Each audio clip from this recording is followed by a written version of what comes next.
नमस्कार। स्वागत है आप सबका राजनीति के इस अखाड़े में। मेरा नाम है अजय सेठिया। मित्रों, दिल्ली विधानसभा के चुनावों की तारीख तय हो गई है। 5 फरवरी को वोट पड़ेंगे, 8 को नतीजे आएंगे। कांग्रेस ने ऐलान किया है कि 8 फरवरी को अरविंद केजरीवाल की दिल्ली से विदाई हो जाएगी। यह बिल्कुल संभव है। शर्त यह है कि कांग्रेस पिछली बार मिले 4.25% वोटों को 20-22% तक ले जाए। अगर ऐसा हो जाए तो केजरीवाल 16-17 सीटों पर निपट जाएंगे। कांग्रेस का वोट खाकर ही केजरीवाल मोटे हुए हैं। कांग्रेस को 2008 में 43% वोट मिले थे जब वह आखिरी बार जीती थी, और 2020 में आते आते वोट घट करके 4.25% रह गया। और आम आदमी पार्टी के वोट 53.57% हो गए। इनमें से 8-10% वोट बसपा का है, जबकि बाकी सारा वोट कांग्रेस का है। दूसरी तरफ भाजपा को 2008 में 23% वोट मिले थे, जो 2020 में बढ़कर 38.51% हो चुके हैं। यानी भाजपा का वोट तो बड़ा है। इसलिए यह नहीं कहा जा सकता कि भाजपा का वोट शिफ्ट हुआ है आम आदमी पार्टी को। कांग्रेस का सारा वोट शिफ्ट हुआ है आम आदमी पार्टी को। भाजपा का वोट तो बाकायदा बढ़ रहा है, और जो पहले था वो तो इंटैक्ट है ही।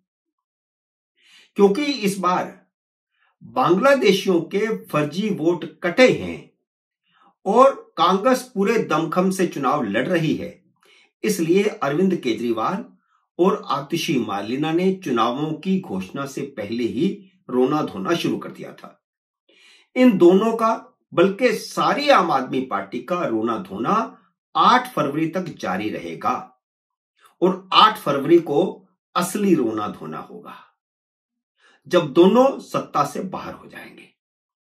चुनावों की घोषणा से पहले वह इसलिए रोई थी, मैं आतिशी मार्लेना की बात कर रहा हूं, क्योंकि उनके सामने चुनाव लड़ रहे भाजपा के उम्मीदवार रमेश विधुड़ी ने पूछ लिया था कि वह मार्लेना से सिंह कैसे हो गई, क्योंकि वह आजकल अपने आप को आतिशी सिंह लिखती हैं। मार्लेना नाम तो उनके मां बाप ने दिया था, फिर मां बाप के दिए नाम को क्यों छोड़ दिया? इतना सा सवाल था। आतिशी मार्लेना ने इसे उनके मां बाप का अपमान बता दिया था। वैसे अगर यह उनके मां बाप का अपमान है तो यह अपमान खुद आतिशी ने किया है। अगले दिन रमेश विधुड़ी ने हमला और तेज कर दिया। उन्होंने आतिशी से सवाल किया कि वह अफजल गुरु की रिहाई के लिए याचिका डालने वाले अपने पिता की निंदा करती हैं या समर्थन करती हैं। वैसे पिता और माता दोनों लगे हुए थे। यह सवाल आतिशी को बहुत महंगा पड़ेगा, क्योंकि जिस पिता के लिए वह रो रही थी उसकी निंदा नहीं की तो निपट जाएंगी, और बहुत बुरी तरह निपटेंगी। दूसरे दिन रोने का दूसरा कारण बना। मीडिया के सामने आकर रोई कि चुनावों की घोषणा से पहले ही केंद्र सरकार ने उनके मुख्यमंत्री आवास उनसे छीन लिया। झूठ की भी एक सीमा होती है। दिल्ली में कोई मुख्यमंत्री आवास है ही नहीं। ये बार बार जो केजरीवाल और आतिशी मुख्यमंत्री आवास, मुख्यमंत्री आवास, मुख्यमंत्री आवास कहते हैं, मुख्यमंत्री आवास डेजिग्नेटेड है ही नहीं। और जो आवास केजरीवाल को मिला था उसे अपनी धौंस पट्टी दिखाकर के केजरीवाल ने शीश महल बना लिया था। वह सरकारी दस्तावेजों में मुख्यमंत्री आवास नहीं है।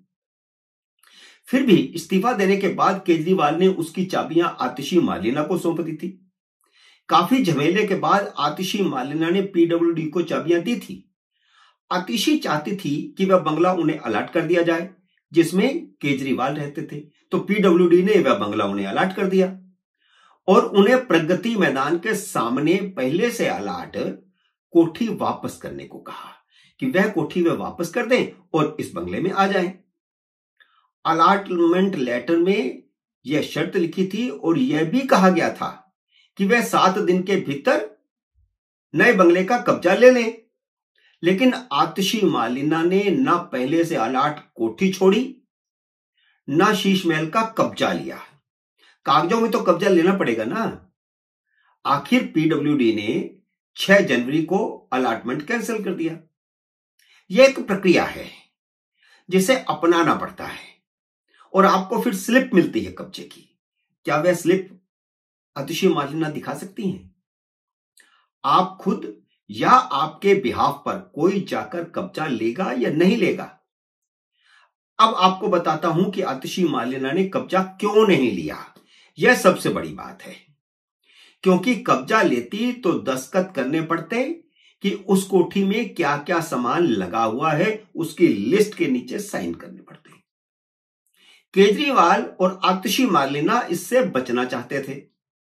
यह दोनों की आगे की साजिश है कि जितना भी सामान पीडब्ल्यूडी बता रही है उससे मुकरा जा सके, क्योंकि केजरीवाल पर मुकदमा तो चलेगा। उन्हें बताना पड़ेगा कि यह सामान कहां से आया, किसने दिया, अगर आपने खरीदा तो उसके बिल दिखाओ। आतिशी मालिना के दस्तखत कोर्ट में केजरीवाल के खिलाफ उनकी गवाही हो जाती। इसलिए शातिर केजरीवाल ने उन्हें कब्जा लेने ही नहीं दिया। इधर 3 महीने इंतजार के बाद पीडब्ल्यूडी ने आतिशी का बंगला कैंसिल कर दिया, क्योंकि उनको 7 दिन दिए थे। उन्होंने 3 महीने में भी कब्जा नहीं लिया। तो आतिशी मालिना ने रोने धोने का नाटक शुरू कर दिया है। इधर बंगले का अलॉटमेंट कैंसिल हुआ, उधर चुनाव का ऐलान हो गया। अब आप देखिए कि कब्जा कैंसिल किया, कब्जा क्या मतलब अलॉटमेंट कैंसिल किया पीडब्ल्यूडी ने, दिल्ली सरकार के पीडब्ल्यूडी ने, और आतिशी मालिना आरोप लगा रही है केंद्र सरकार ने मेरा अलॉटमेंट कैंसिल कर दिया।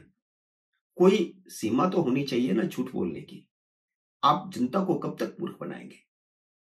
खैर, चुनावों का ऐलान हो गया है और चुनावों के ऐलान के साथ ही चुनाव आयोग ने अरविंद केजरीवाल और आतिशी मालिना दोनों का कांड कर दिया, और अच्छा खासा कांड कर दिया। ये दोनों ही बार बार प्रेस कॉन्फ्रेंस में आंसू बहा रहे थे कि चुनाव आयोग उनके वोटरों के नाम काट रहा है। मुख्य चुनाव आयुक्त ने ईवीएम पर तो राहुल गांधी और केजरीवाल दोनों को धो डाला, और वोटर लिस्ट से नाम काटने के मुद्दे पर केजरीवाल और आतिशी को धो डाला। पहली बात तो आतिशी मालिना और केजरीवाल को यह बतानी चाहिए कि जो वोट कट रहे हैं उन्हें क्या पता कि यह उनके वोटर हैं, उन्हीं को वोट देते हैं। तो इसका मतलब है कि फर्जी वोट डाले गए थे, फर्जी वोटर बनाए गए थे, जो दिल्ली में नहीं रहते, बाहर से आकर के वोट डालते थे। और 2013 में उनको 28 सीटें मिली थी, और 2014 में 2015 के चुनाव से पहले 4 लाख नए वोटर जुड़े थे दिल्ली में। और ये सारा फ्रॉड हुआ। पिछली बार 2 बार से लगातार दिल्ली के साथ फ्रॉड हो रहा है। लेकिन मुख्य चुनाव आयुक्त ने बताया कि वोट जोड़ने या काटने की एक प्रक्रिया है। अगर 1000 वोटों में से 2% से ज्यादा वोटों को जोड़ने या काटने का सवाल आए या याचिका आए तो राजनीतिक दलों को प्रक्रिया में शामिल किया जाता है। इसलिए चुनाव आयोग पर जितने भी आरोप लगाए गए हैं वे झूठे हैं। अब तो चुनाव आयोग ने भी केजरीवाल और आतिशी को झूठा कह दिया है। दोनों के झूठ पर मुहर लग गई है। सच पर झूठ हावी नहीं हो सकता, और घड़ियालू आंसू भी झूठ को छुपा नहीं सकते। मित्रों, उम्मीद है मेरा आज का ये वीडियो आपको पसंद आया होगा। इसे लाइक और शेयर कीजिए। अगर आपने मेरे YouTube चैनल को अब तक सब्सक्राइब नहीं किया तो कृपया सब्सक्राइब करके अपना आशीर्वाद दीजिए। जल्दी मिलते हैं अगले वीडियो में किसी अन्य विषय के साथ। तब तक नमस्कार।